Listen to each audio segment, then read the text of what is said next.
The air at the annual Beaumont Foundation Gala was thick with the scent of money and magnolias. At its glittering center stood Robert Beaumont, the charismatic heir to a corporate empire, his smile as polished as his $1,000 shoes. On his arm was Penelope Reed, a woman whose beauty was as sharp and brilliant as the constellation of diamonds around her neck, a gift, the whispers said, from Robert himself. Everyone who mattered was there, celebrating Beaumont prestige. But the most pointed whispers weren't just about the brazen affair. They were about the woman who wasn't there, his wife, Catherine, 8 months pregnant, and conveniently tucked away at home, supposedly for her own well-being. But Catherine Beaumont was not at home. She was several thousand feet in the air, about to make an entrance that would not just steal the show, but burn the entire stage to the ground. The Beaumont penthouse was less a home and more a museum of modern minimalism, spanning the top 2 floors of a skyscraper that scraped the clouds over the city. Its floor-to-ceiling windows offered a panoramic view of a world that seemed to belong to them. For Catherine Beaumont, however, the view had begun to feel like the decorated walls of a very expensive prison.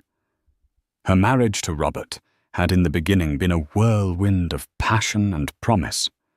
He was the dynamic, ambitious successor to Beaumont Industries, a global logistics conglomerate. She was a brilliant but unassuming software architect, with a quiet fortune from a patent she'd sold in her early 20s, a fact she'd downplayed, preferring to be seen for her mind rather than her bank account. Robert had been charmed by her intellect, a refreshing change, he'd said, from the vapid socialites he usually encountered. For the first 2 years, it was idyllic. He championed her intelligence, she grounded his ambition. They were the city's power couple, a perfect blend of old money and new brilliance. But somewhere in the 3rd year, the foundation began to crack. Robert's business trips grew longer, his explanations vaguer. The passion that had once defined their nights was replaced by the cool, sterile silk of their bedsheets and the soft glow of his phone, which he now guarded like a state secret. When Catherine discovered she was pregnant, she had hoped it would be the tether that would pull him back to her, back to them. For a few weeks it worked. He was attentive, rubbing her tired feet, bringing her cravings at midnight, speaking in hushed, excited tones about their future son. But the glow faded as quickly as it had appeared. The late nights at the office returned, followed by weekends away for urgent board meetings in cities that were always sunny and exclusive. Catherine wasn't naive. She was an analyst by nature, a woman who saw patterns in code and in life. The pattern of Robert's behavior was a simple, brutal algorithm of deceit, the scent of an unfamiliar, expensive perfume clinging to his suit jacket. The credit card statements with charges from jewelry stores she'd never entered and restaurants she'd never been to. The way his eyes would glaze over when she spoke of baby names, his mind clearly miles away. She felt the cold dread of truth coiling in her gut, but the hope of a mother-to-be was a stubborn thing. She wanted to be wrong. For the sake of the child kicking gently beneath her heart, she prayed she was just an insecure, hormonal pregnant woman. This evening was a prime example. The Beaumont Foundation Gala was the social event of the year, a night Robert had always insisted she be by his side for the perfect hostess and brilliant wife. This year, however, he had been firm. "You need to rest, darling," he had said that morning, his voice a practiced symphony of concern. He'd smoothed a hand over her swollen belly, his touch feeling more like a gesture for an audience than a moment of genuine affection. "All that noise, the stress, it's not good for the baby. Everyone will understand." She knew the real reason. He didn't want the visual of his heavily pregnant wife standing next to him. It was an inconvenient truth, a symbol of a domesticity he was actively escaping. He wanted to be seen as he saw himself, a vital, powerful man, untethered and desired. A pregnant wife didn't fit that narrative. "Of course, Robert," she had replied, her voice even. "You're right. The baby and I will have a quiet night in." He kissed her forehead, a perfunctory gesture, and left his expensive cologne lingering in the air like a taunt.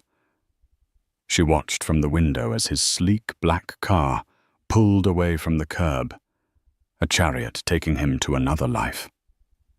Another woman. The silence of the penthouse descended upon her. It was a heavy, suffocating silence, broken only by the distant hum of the city and the frantic beating of her own heart. She walked through the cavernous rooms, her hand resting on her stomach. This child, her son, deserved more than a father who was a part-time ghost, a man living a lie. And she deserved more than to be the quiet, understanding wife slowly being erased from her own life. She stopped in front of a large, abstract painting in the hallway. To anyone else, it was just art. To her, it was a safe. With a soft touch on a specific point of the frame, a nearly invisible panel slid open, revealing a high-tech biometric scanner. She pressed her thumb against it. It glowed green, and a section of the wall beside it recessed and slid open, revealing not a vault of jewels, but a hidden office. This was her real world. Sleek dark wood, a bank of monitors displaying complex market data, and encrypted communications, and a single elegant desk. This was the command center for C.D. Holdings, the private equity firm she had built in secret with the proceeds from her patent sale. While Robert was busy managing the old world empire he had inherited, Catherine had been quietly conquering the new world of tech and biotech, multiplying her initial fortune into an empire that, unbeknownst to him, could swallow Beaumont Industries whole. She had kept it a secret initially out of a desire for privacy and later out of a gut-wrenching premonition. She saw the way Robert's ego consumed everything around him. He couldn't bear to be outshone. If he knew the true scale of her wealth and influence, he would have tried to control it, to absorb it into his own narrative. Her silence had become her shield. Now she realized it was about to become her sword. She sat down, her body heavy with her pregnancy, but her mind sharp and clear. The algorithm of his deceit needed to be fully exposed. The time for quiet hope was over. It was time for data, for facts, for a plan. Her fingers, usually gliding over code, now moved to a different keyboard. She wasn't just a wife anymore. She was the CEO of her own life, and a hostile takeover was in order. She typed a name into a secure search field, a name she had overheard him whisper on the phone one night when he thought she was asleep. Penelope Reed. The search results painted a quick, clear picture, a socialite, a model, a woman known for gracing the arms of powerful men. Her social media was a curated gallery of luxury yachts, exclusive resorts, and designer clothes. Catherine's jaw tightened. It wasn't just an affair. It was a public statement. Robert wasn't just cheating. He was replacing her with a newer, shinier model in the most cliché way imaginable. The pain was a sharp physical blow, but beneath it, something else was hardening resolve. She pulled up the guest list for tonight's gala. There she was, Penelope Reed, seated at Robert's table. Table 1. The seat of honor. The seat that should have been hers. He hadn't just asked her to stay home for her health. He had exiled her so he could crown his queen for the night. The disrespect was so profound, so utterly arrogant, it stole her breath. She leaned back, a slow, cold fury washing over her. Robert had made a critical error. He had mistaken her quietness for weakness. He saw her as a domestic dependent creature, a fragile vessel for his heir. He had forgotten the woman he married, the analyst, the strategist, the builder of empires. He thought she was sitting at home, barefoot and pregnant.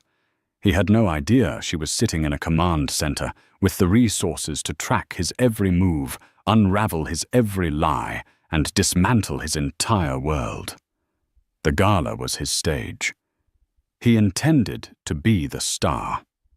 Catherine looked at the monitors at the digital ghost of her husband's secret life, and a new plan began to form. He wanted a show. She would give him a show. A grand finale he would never forget. The next few hours were a blur of focused intensity. Catherine operated not with the frantic energy of a scorned woman, but with the cold, methodical precision of a CEO executing a critical operation. The first step was to confirm the narrative she was building to replace suspicion with irrefutable proof. She engaged a discreet private investigation firm she kept on retainer for corporate due diligence through CD Holdings. Their reputation for speed and invisibility was legendary, and their price tag was astronomical. To Catherine, it was a rounding error. Her instructions, sent via an encrypted channel, were simple and direct. Full surveillance on Robert Beaumont and Penelope Reed. I want a complete dossier. Financial transactions, communication records, travel manifests, everything. I need it in 4 hours. The response was immediate. Consider it done, Ms. Davenport. They used her maiden name, the name under which she had built her empire. It felt right. It felt like her own. While the investigators went to work, Catherine began her own dig. Robert, in his arrogance, had linked some of his personal accounts to their shared home network. He assumed she would never have the skill or the audacity to look. He was wrong on both counts. Within minutes, she had bypassed his flimsy security protocols and was inside his personal cloud storage. It was a digital treasure trove of his betrayal. Photos of him and Penelope in Cabo, their arms around each other on a private beach, the sun setting behind them. Photos from a ski trip in Aspen. Penelope wearing a Beaumont Industries ski jacket, a smug smile on her face. It was a complete, parallel life he had been living, funded by the company his family had built, and which she, as his wife, was technically part owner of. Then she found the receipts. The first was from a high-end jeweler, Van Cleef and Arpels. The purchase, the Galaxy diamond necklace. The price tag had 6 zeros. The delivery address was a luxury condo downtown, an address that did not belong to them. A quick property search confirmed the owner, Penelope Reed. The condo had been purchased 3 months ago by a shell corporation, a corporation Catherine's financial software quickly traced back to a subsidiary of Beaumont Industries. He hadn't just bought his mistress a necklace. He'd bought her a home using company funds. This was no longer just infidelity. This was embezzlement. The second receipt was from a bespoke Italian tailor, a custom-made tuxedo for Robert. The notes specified a rush order to be ready for the Beaumont Foundation Gala. He had been planning this night, his grand debut, with Penelope for weeks. The thought that he had been meticulously crafting his betrayal while simultaneously feigning concern for her and their unborn child sent a wave of nausea through her. She pushed the sickness down, replacing it with icy determination. Emotion was a liability. Data was power. The dossier from the investigation firm arrived precisely on time. It was even more damning than she could have imagined. It contained flight manifests showing Robert and Penelope had traveled together on the Beaumont corporate jet more than a dozen times in the last 6 months. Hotel folios billed to a corporate expense account. Encrypted text messages, which the firm's expert hackers had decrypted, laid their entire affair bare. The messages were a nauseating mix of lust and condescension. Robert. Can't wait to have you on my arm tonight. The whole city will see you for who you are. The future Mrs. Beaumont. Penelope. And what about the current one? Is she safely locked away in her tower? Robert. Don't worry about Catherine. She's content playing house. She has no idea how the real world works. She'll be fine. A generous settlement will keep her comfortable. A generous settlement. The words echoed in her mind. He was already planning her dismissal, her quiet removal from the life she had helped him build. He spoke of her as if she were a piece of furniture, an outdated model to be stored away. He truly had no idea who he was married to. The sheer depth of his underestimation was, in a strange way, a gift. It was the vulnerability she was about to exploit. The final piece of the dossier was the most critical. It was a summary of Robert's recent financial activities within Beaumont Industries. Her investigators, cross-referencing with their own financial intelligence, had uncovered a pattern of highly leveraged, risky investments and the shuffling of funds into offshore accounts. He was bleeding the company dry to fund his lavish lifestyle and prop up his image. The Beaumont empire wasn't as stable as it appeared. It was a house of cards, and Robert was a reckless gambler, betting it all on his own ego. Catherine printed the most damning documents: the receipt for the necklace, the deed to the condo, the incriminating text messages, and a concise summary of his financial malfeasance. She placed them in a sleek leather portfolio. These were not just pieces of paper, they were weapons. Her phone buzzed. It was Fiona, her fiercely loyal executive assistant at CD Holdings. Everything is in motion, Catherine. Fiona's calm voice said through the speaker. The flight crew is on standby. The ground team at the gala venue is in place. Your wardrobe and security detail are en route to you now. Thank you, Fiona. You're a lifesaver. He's not going to know what hit him, Fiona said, a rare hint of relish in her voice. She was one of the few people who knew about Catherine's marriage and had watched with quiet disapproval as Robert's public persona grew more arrogant. He thinks he's the king of the world tonight, Catherine said, looking out the window at the glittering city. He's about to find out his kingdom is smaller than he thinks, much, much smaller. As if on cue, a team arrived. A stylist she trusted implicitly, a makeup artist, and 2 members of her personal security team, ex-special forces, discreet and formidable. They moved with quiet efficiency, transforming her living room into a prep station. The stylist unveiled a gown that was the antithesis of everything Penelope Reed represented. It was not flashy or revealing. It was a custom-made creation in a deep midnight blue silk that draped over her pregnant form with regal elegance. It was sophisticated, powerful, and utterly commanding. It was the dress of a queen, not a mistress. She wore no necklace, leaving her décolletage bare. Her only jewelry was her original engagement ring and wedding band, symbols of vows that had been broken, and a pair of simple, elegant diamond stud earrings. Her statement piece would not be something she wore. It would be how she arrived. As the makeup artist worked, Catherine reviewed the final part of her plan. It was a list of names.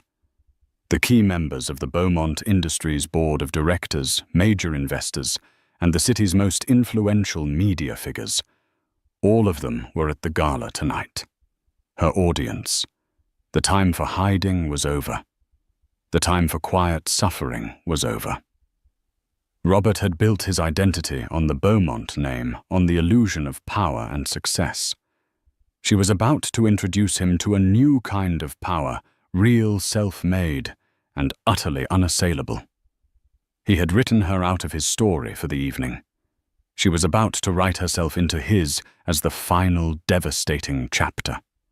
To understand the sheer magnitude of the tidal wave that was about to hit Robert Beaumont, one had to understand the secret life of Catherine Davenport. It was a life lived in parallel, a silent, growing force hidden behind the facade of a supportive, unassuming wife. It began 10 years ago, in a cramped dorm room, surrounded by empty coffee cups and textbooks on algorithmic theory. Catherine, then a prodigious university student, wasn't just studying code. She was reinventing it. She developed a groundbreaking predictive analytics engine, an algorithm so sophisticated it could forecast market fluctuations with an astonishing 94% accuracy. She called it Cassandra. She knew what she had. Instead of selling it to a tech giant, where it would be absorbed and rebranded, she patented it and licensed its use through a carefully structured deal. The deal was complex, ensuring her a small percentage of every transaction that utilized her code. It was a quiet, passive stream of income. But the world of high-frequency trading was anything but quiet. Within 2 years, that small stream had become a raging river of capital. While her friends were celebrating their first entry-level jobs, Catherine, at 23, was a multimillionaire. But she lived like a student. She drove a modest car, lived in a simple apartment, and continued her studies. Wealth to her was not a means for extravagance.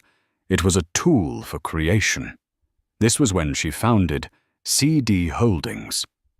CD for Catherine Davenport.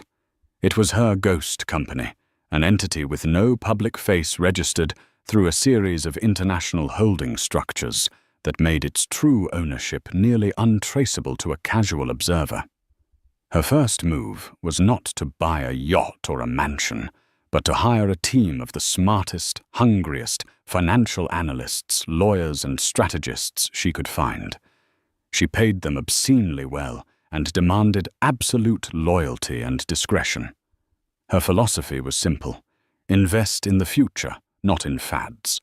While other firms were chasing fleeting trends, CD Holdings was pouring capital into fledgling biotech firms on the verge of curing rare diseases into renewable energy technologies that were still 10 years from being commercially viable, and into AI-driven logistics platforms that would one day make traditional shipping methods obsolete. It was during this time that she met Robert Beaumont. He was captivated by her sharp mind, but he saw it as a charming accessory, not a weapon. He heard she'd done well with a small tech patent, and he mentally filed it away as a cute success story, a pittance compared to the generational wealth of the Beaumont empire. He had no concept of the scale she operated on. When they married, she didn't merge her life with his. She simply built a firewall between her two worlds. The penthouse she shared with Robert was a stage set. Her real office, the hidden nerve center behind the painting, was where she truly lived her professional life. In the early mornings before Robert woke, she would be in there conducting video calls with her teams in Zurich and Hong Kong. Late at night, after he fell asleep, she'd be analyzing quarterly reports from a gene sequencing startup her firm had backed. Her company, CD Holdings, had grown into a behemoth. It had a controlling interest in over 30 companies across 3 continents. Its private valuation was a carefully guarded secret, but the analysts who worked for her knew the truth. CD Holdings was worth conservatively 3 times the total value of Beaumont Industries. Catherine wielded her power with a surgeon's precision. She never sought the spotlight. There were no magazine profiles, no public announcements. Her influence was felt in boardrooms, in sudden stock shifts, in the surprise acquisition of a rival company. In the world of high finance, CD Holdings was spoken of, in hushed, mythical tones, a ghost fund, with an uncanny ability to see the future. No one knew it was run by a woman the world saw only as Robert Beaumont's quiet, intelligent wife. This secrecy was at first a preference. Now it was her strategic advantage. Robert's world was built on public perception, on the Beaumont name, on the illusion of unassailable strength. He paraded his wealth. He put his name on buildings. Catherine's power was the opposite. It was invisible, silent, and therefore completely underestimated. As she prepared for the gala, she made a series of calls from her hidden office, her voice calm and authoritative. Fiona, liquidate our position in Omnicorp and begin a phased acquisition of shares in Phoenix Logistics. Use the Raptor Fund. I want a 5% stake by morning. Phoenix was Beaumont Industries' biggest competitor. Initiate the Storm Protocol. I want the full opposition research file on every member of the Beaumont board compiled and ready for distribution. I need leverage points on each of them. Financial, personal, everything.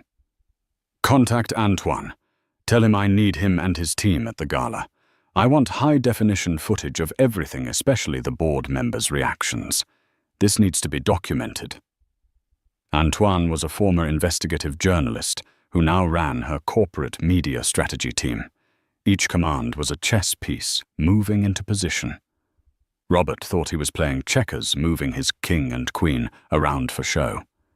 Catherine was playing a three-dimensional game he didn't even know existed.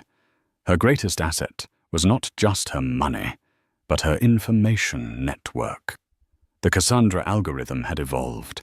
It now scraped and analyzed not just financial data, but global news, social media trends, and private intelligence reports, giving her a real-time predictive map of the corporate world.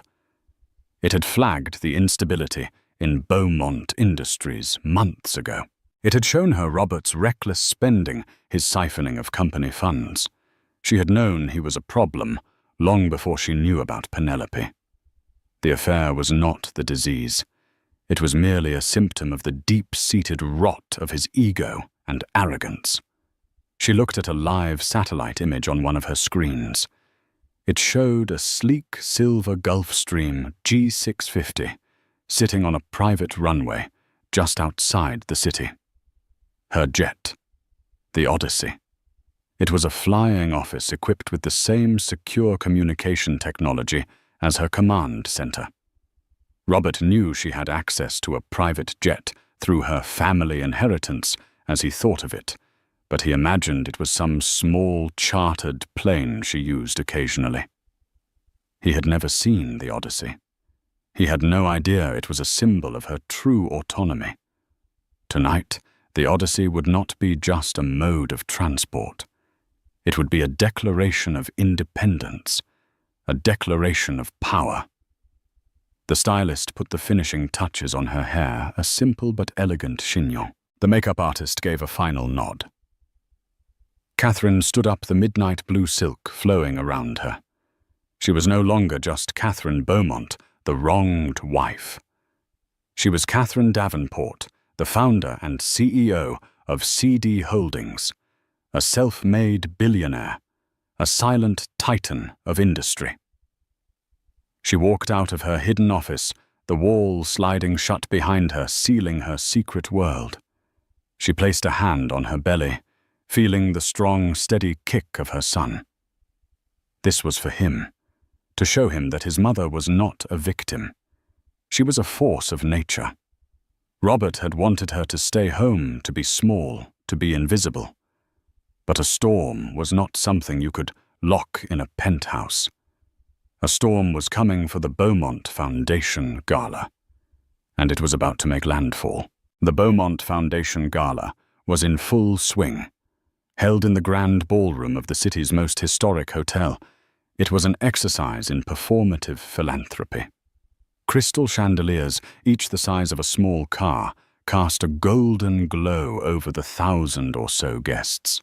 The clinking of champagne glasses and the murmur of polite, strategic conversation formed the evening's soundtrack. At the center of it all, Robert Beaumont held court.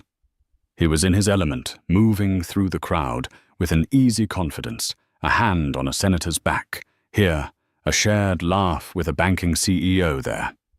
He was a master of the room, and the room was the epicenter of the city's power structure. And on his arm, a vision in crimson, was Penelope Reed.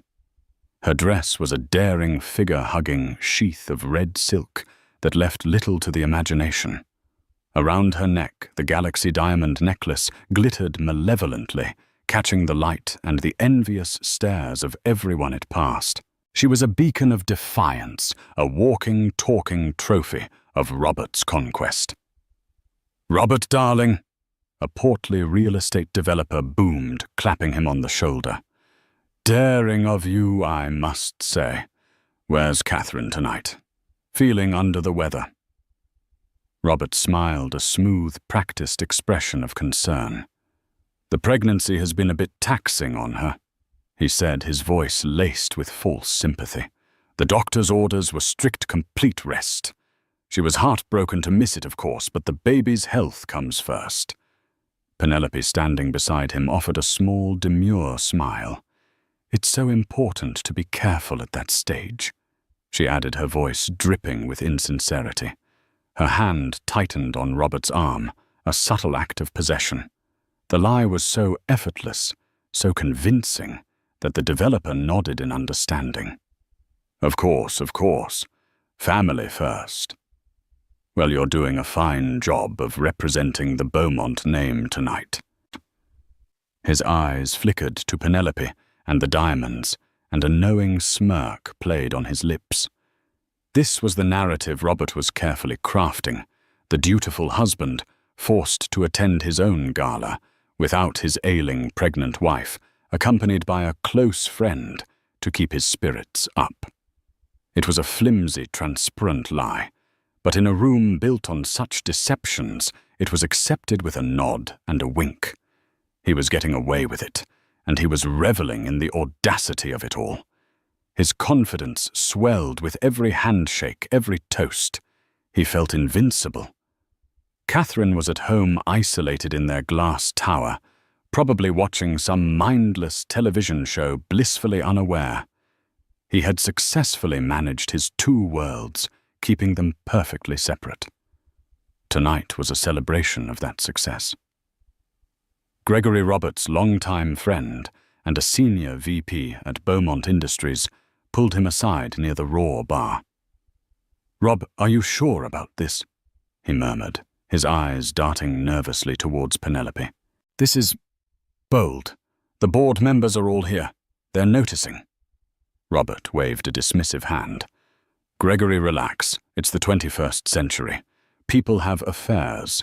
Besides, Penelope is good for the brand. She's vibrant, exciting. She gets people talking. She's not your wife." Gregory countered, his tone serious. "Catherine is respected. She's class. This..." He trailed off, gesturing vaguely at Penelope, who was now taking a selfie with a B-list actor. "This is a liability. Catherine is yesterday's news," Robert said, his voice dropping to a cold whisper. "She's become domestic, predictable. This company, this life, it needs forward momentum. It needs passion. I'm making a change. The board will come around once they see the benefits." Gregory looked at his friend, truly seeing the depth of his delusion for the first time. Robert had surrounded himself with yes-men for so long that he had lost touch with reality. He genuinely believed his own hype. "Be careful, Rob," Gregory warned. "Hubris is a hell of a thing." Robert just laughed, a rich, confident sound that echoed his self-assurance. He clapped Gregory on the back and moved on, leaving his friend shaking his head. The culmination of the evening was to be Robert's keynote speech, a 10-minute address celebrating the Foundation's charitable work, but more importantly, cementing his own image as a benevolent corporate leader, a pillar of the community. As the Master of Ceremonies began the introduction, Robert gave Penelope's hand a final squeeze. "Wish me luck," he whispered. "You don't need it," she purred back. "You own them. You own this whole city." He walked towards the stage, the applause washing over him like a warm tide. He felt a surge of pure power. He looked out at the sea of faces, the powerful, the wealthy, the influential, all looking up at him. His world in perfect order. His mistress at his table, his wife at home, his empire at his feet. He stepped up to the podium and tapped the microphone. Thank you," he began, his voice resonating through the ballroom. "It's an honor to welcome you all here tonight to celebrate the work of the Beaumont Foundation." Meanwhile, 20 miles away, Catherine was making her final preparations. She stood at the steps of the Odyssey, her security detail forming a discreet perimeter. The jet's engines hummed with a low, powerful thrum. Inside, Fiona was on a secure video call from the command center. "We're patched into the hotel's security feed. He's on stage now," she reported. "Antoine's team is in position. All assets are green. Are you ready?" Catherine took a deep breath, the cool night air filling her lungs. She looked up at the silver fuselage of her jet, a machine built for speed, power, and purpose. It was a reflection of herself. She felt a profound and sudden calm. The fear and hurt had been burned away, leaving only a core of unshakable resolve. "I'm ready," she said, her voice steady. "Tell the pilot to begin our final approach. And Fiona." "Yes." "Patch the air traffic control communications for the heliport into the ballroom's sound system. I want them to hear me coming." A slow smile spread across Fiona's face. "Consider it done. Godspeed, Catherine." Catherine nodded and ascended the stairs into the luxurious cabin of the jet. She sat in a plush leather seat and fastened her belt. Through the window she could see the city lights spread out below her, like a carpet of scattered diamonds. Diamonds, far more brilliant than the ones dangling from Penelope Reed's neck. Robert was giving a speech about the Beaumont legacy. She was about to give him a lesson in her own. The jet began to move, accelerating down the runway, a silver bullet aimed at the heart of her husband's gilded world. Robert was hitting his stride. The speech was a masterpiece of corporate rhetoric, filled with words like legacy, community, and future, all delivered with his signature blend of humility and authority. He spoke of building bridges, not walls, and of the responsibility that came with great fortune. The irony was lost on him, but not on the few like Gregory, who watched with growing unease. "And so as we look to the next decade," Robert continued, his voice swelling with practiced passion, "Beaumont Industries is not just investing in commerce, but in character. We are building a future, not just for our shareholders, but for our children." It was at that moment that a strange sound began to bleed through the ballroom's state-of-the-art sound system. At first, it was just a faint, crackling static. A sound technician at the back of the room frowned, tapping his console. Then a voice, crisp and professional, cut through the static, overriding Robert's speech. "To Odyssey, you are cleared for final approach to the Grand Hotel heliport. Wind is calm. You are clear to land." A confused murmur rippled through the audience. Heads turned. Robert paused, his brow furrowing in annoyance. He shot a glare at the sound booth. "If we could get that sorted out," he said into the mic, forcing a smile. The technician was frantically trying to kill the feed, but it was being piped in from an external encrypted source he couldn't override. Another voice, this one female, smooth as silk and utterly calm, responded over the speakers. "Roger that, tower. Odyssey is on final approach. ETA 2 minutes." The murmuring grew louder. The Grand Hotel had a rooftop heliport, but it was reserved for emergencies and the occasional head of state. Who in the world was arriving by private aircraft in the middle of their gala? Robert tried to regain control. As I was saying, he started, but his voice was drowned out by a low, powerful thrumming that began to vibrate through the entire building. It was a deep, resonant hum that grew steadily in volume, the unmistakable sound of powerful jet engines, not the whump-whump of a helicopter. A jet. It was impossible.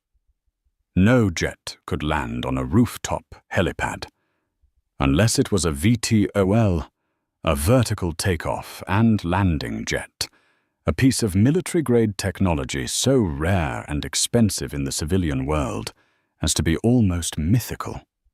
The vibration intensified. Crystal glasses on the tables began to tremble.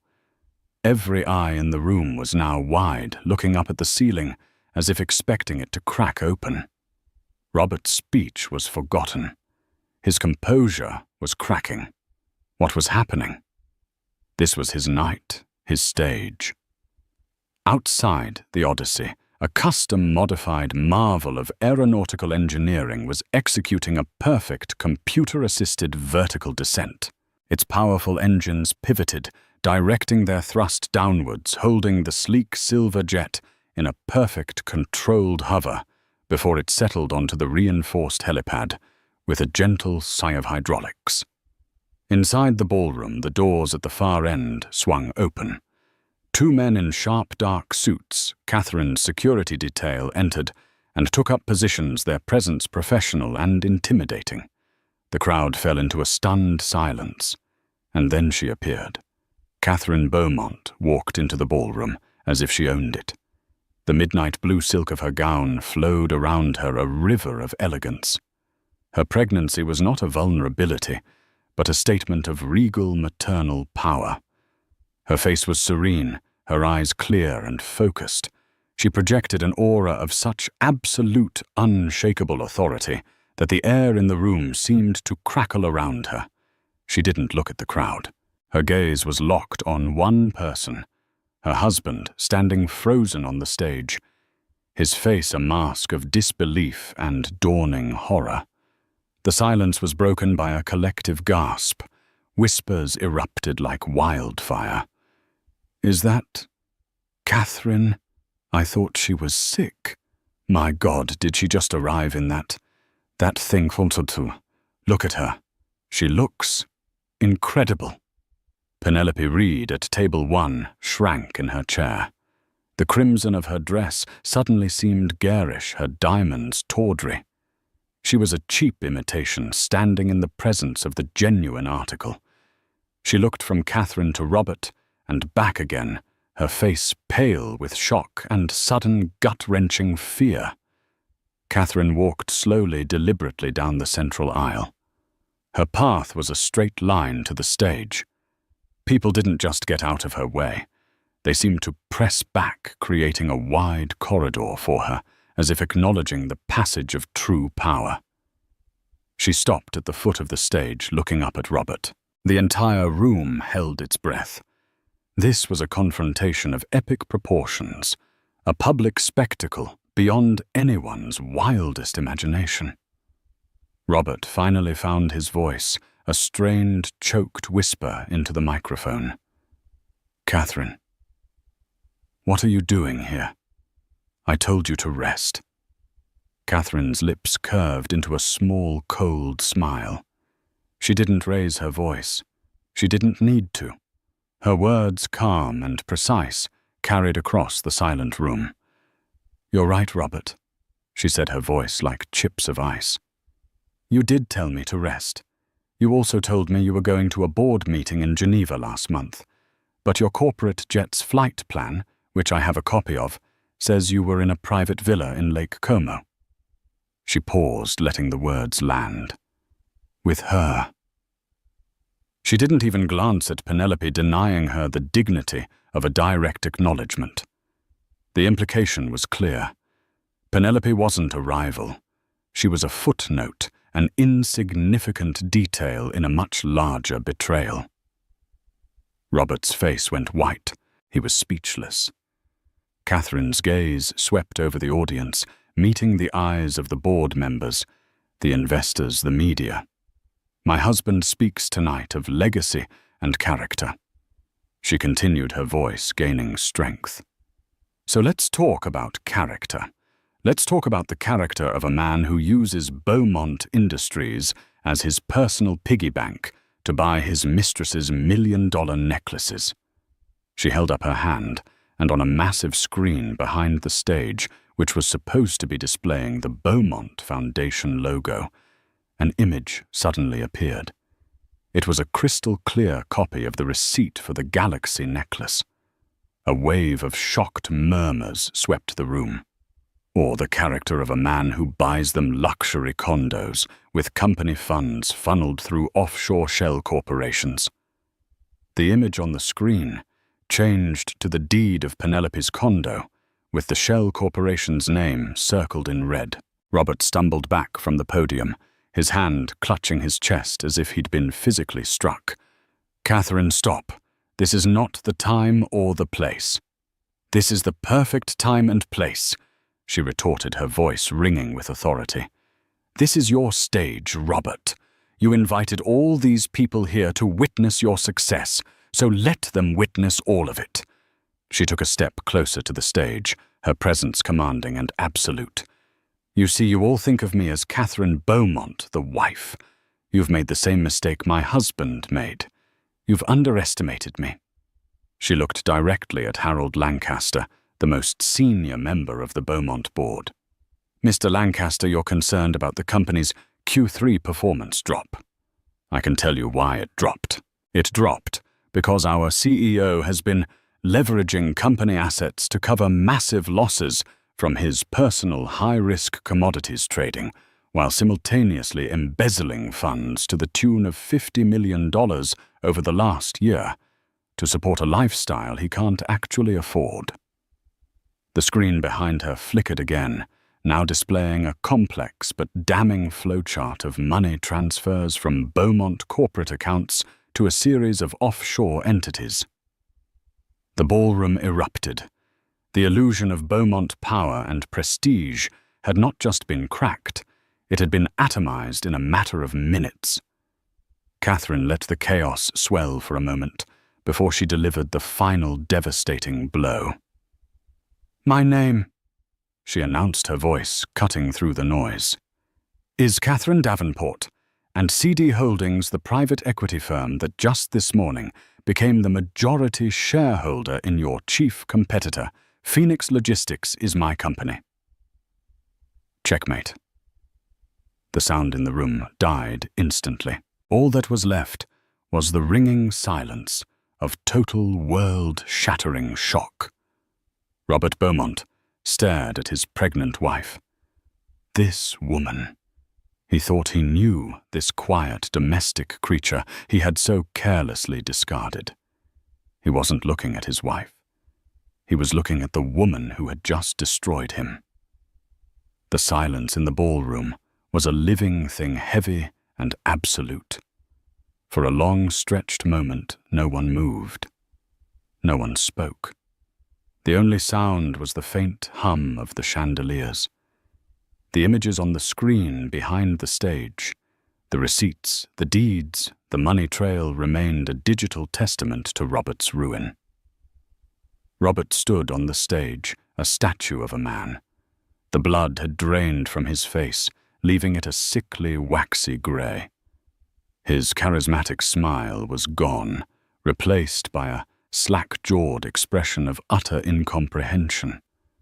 He looked at Catherine, but it was as if he was looking at a stranger, an alien being who wore his wife's face.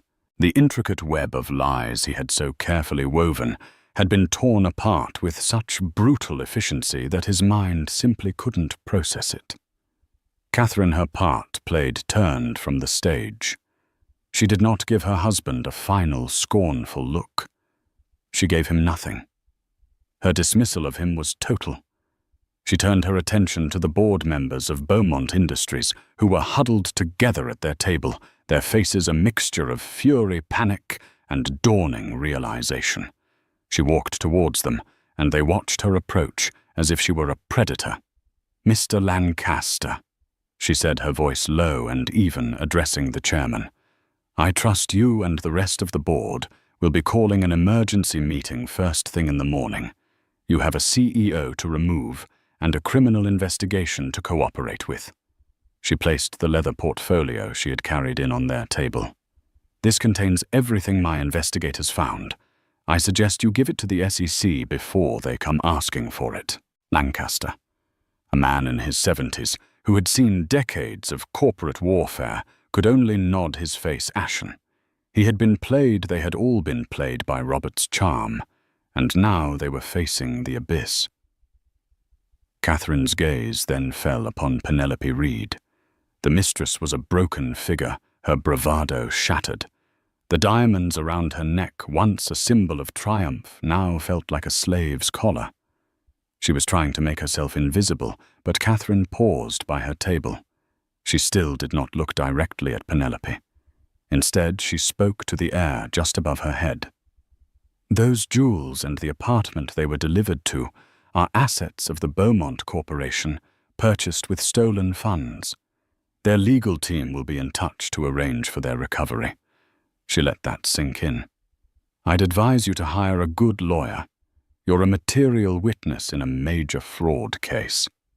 With that, Catherine turned and walked back down the aisle, her posture erect, her pace unhurried. The crowd parted for her, once again. Their shock now mingled with a palpable sense of awe and fear. She was a force of nature that had just swept through their gilded world and rearranged it forever. As she reached the doors, the spell broke. The ballroom exploded into a pandemonium of frantic, panicked chatter. Media figures were already on their phones, dictating the story of a lifetime to their news desks. Investors were scrambling, trying to understand the implications of what they had just witnessed. Beaumont Industries stock would plummet the second the market opened. Lawsuits would fly. Reputations were being incinerated in real time. On the stage, Robert finally collapsed. Not in a faint, but he simply folded, sinking to his knees, his hands covering his face. The public humiliation was absolute.